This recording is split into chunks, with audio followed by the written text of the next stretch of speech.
कविताको शीर्षक रहेको छ पन्छी। हामी स्वतन्त्र युगमा छौँ, कोही पनि दास छैन भन्छौँ।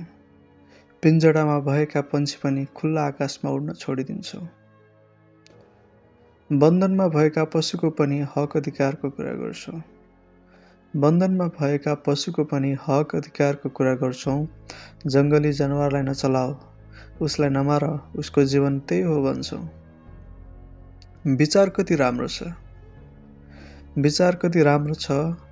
अहो पन्छी बिहान सबेरै चिरबिर गर्दै आहारा खोज्न हिँड्छ। उसका बैरी पन्छी पनि होला, सायद उसका बैरी पन्छी पनि होला, तर पनि खुल्ला आकाशमा टुक्कसँग उड्दै हिँड्छ।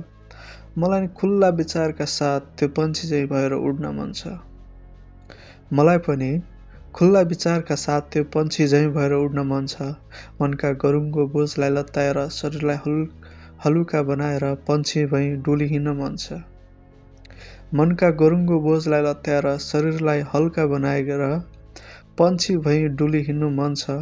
नामको मात्र स्वतन्त्रलाई मूत्र विसर्जन गरेर आफ्नै संसारमा रमाउनु छ।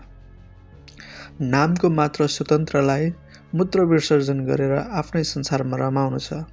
मलाई खुल्ला हुनु छ, मलाई खुल्ला हुनु छ। मलाई साँच्चीकैको स्वतन्त्र चाहिएको छ। मलाई साँच्चीकैको स्वतन्त्रता चाहिएको छ। धन्यवाद।